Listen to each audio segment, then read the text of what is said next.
نحمدہ ونصلی ونسلم علی رسولہ الکریم، اما بعد۔ 18 صفر المظفر کا درس۔ حضرت الیاس علیہ السلام۔ حضرت الیاس علیہ السلام اردن کے ایک علاقے جلعاد میں پیدا ہوئے۔ قرآن پاک میں آپ کا نام الیاس اور الیاسین دونوں طرح سے ذکر کیا گیا ہے۔ اللہ تعالیٰ نے آپ کو اہل شام کی اصلاح کے لیے نبی بنا کر بھیجا تھا۔ آپ کی دعوت کا علاقہ شام کا مشہور شہر بالا بکہ تھا، جو دمشق سے تقریباً 2 کلومیٹر کی دوری پر واقع ہے۔ اس شہر میں بال نام کا ایک سونے کا بڑا بت تھا۔ وہ لوگ اسے اپنا خدا سمجھتے تھے۔ حضرت الیاس علیہ السلام نے انہیں ایک اللہ تعالیٰ کی عبادت کی طرف بلایا اور ان کے بادشاہ کو دعوت دی۔ ان لوگوں نے آپ کی دعوت کو قبول نہ کیا اور آپ کے قتل کے درپے ہو گئے۔ آپ وہاں سے چلے گئے اور جب بادشاہ مر گیا تو آپ واپس آئے اور نئے بادشاہ کو دعوت دی تو اس نے اور اس کی پوری قوم نے ایمان قبول کر لیا۔ حضور صلی اللہ علیہ وسلم کا معجزہ درخت کا سایہ کرنا۔ ایک مرتبہ رسول اللہ صلی اللہ علیہ وسلم سفر میں ایک جگہ سوئے ہوئے تھے کہ ایک درخت آپ صلی اللہ علیہ وسلم پر سایہ کرنے کے لیے پاس آ گیا اور رسول اللہ صلی اللہ علیہ وسلم پر سایہ کر کے واپس اپنی جگہ چلے گیا۔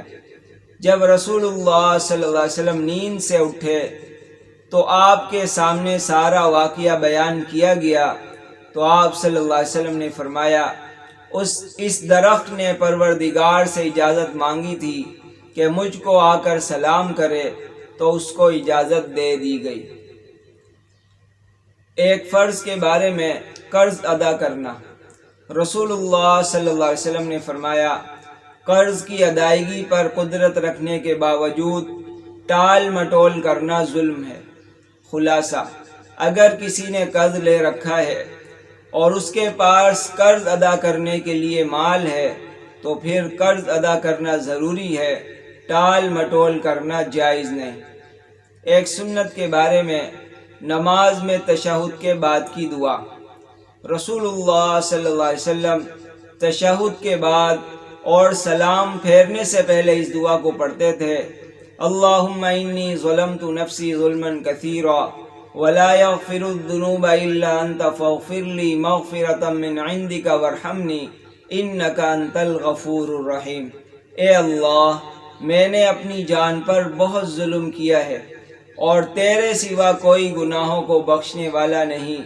تو اپنی خاص بخشش سے مجھ کو بخش دے اور مجھ پر رحم فرما، تو بہت بخشنے والا بڑا مہربان ہے۔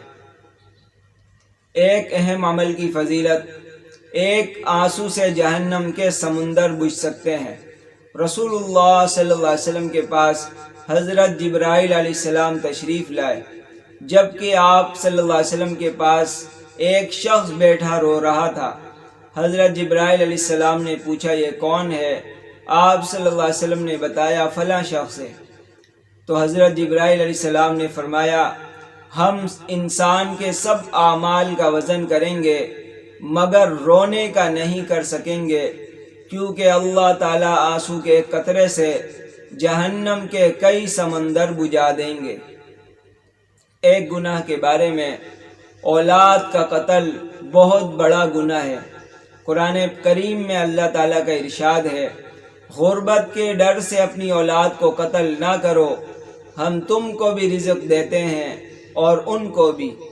فائدہ، روزی کا ذمہ اللہ تعالیٰ پر ہے، لہذا روزی کی تنگی کے ڈر سے بچوں کو مار ڈالنا یا حمل گرانا یا پیدائش سے بچنے کی تدبیر اختیار کرنا، جیسا کہ آج کے دور میں ہو رہا ہے، بہت ہی بڑا گناہ اور حرام ہے۔ دنیا کے بارے میں دنیاوی زندگی کی مثال۔ قرآن پاک میں اللہ تعالیٰ کا ارشاد ہے، دنیا کی زندگی کی مثال ایسی ہے جیسا کہ ہم نے آسمان سے پانی برسایا ہو، پھر اس کی وجہ سے زمین کے پیڑ پودے پیدا ہو کر خوب گنجان ہو گئے ہوں، پھر یہ کسی حادثے کا شکار ہو کر ریزہ ریزہ ہو جائیں کہ اس کو ہوا اڑاتی پھرتی ہو۔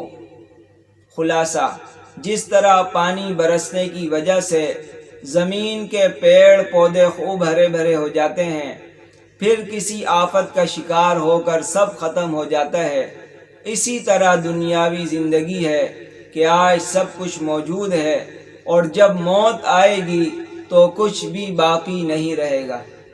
آخرت کے بارے میں کافر کے لیے 50,000 سال کی قیامت۔ رسول اللہ صلی اللہ علیہ وسلم نے فرمایا، کافر کو 50,000 سال تک قیامت میں کھڑا کیا جائے گا، جس طرح سے اس نے دنیا میں کوئی قابل قبول نیک عمل نہیں کیا، اور کافر جہنم کو دیکھ رہا ہوگا اور سمجھ رہا ہوگا کہ وہ 40 سال کی مسافت سے مجھے گھیرنے والی ہے۔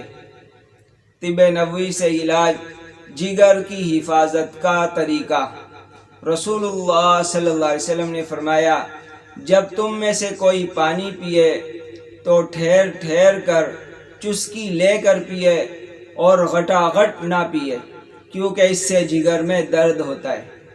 نبی کریم صلی اللہ علیہ وسلم کی نصیحت۔ رسول اللہ صلی اللہ علیہ وسلم نے فرمایا، اپنے ماں باپ اور بتوں کی قسم نہ کھاؤ اور نہ ہی اللہ کے علاوہ کسی اور کی قسم کھاؤ، اور اگر قسم کھانے کی ضرورت پڑ جائے تو صرف اللہ تعالیٰ کی سچی قسم کھاؤ۔ اللہ تعالیٰ ہم سب کو عمل کرنے کی توفیق نصیب فرمائے اور دوسروں تک پہنچانے کی بھی توفیق نصیب فرمائے۔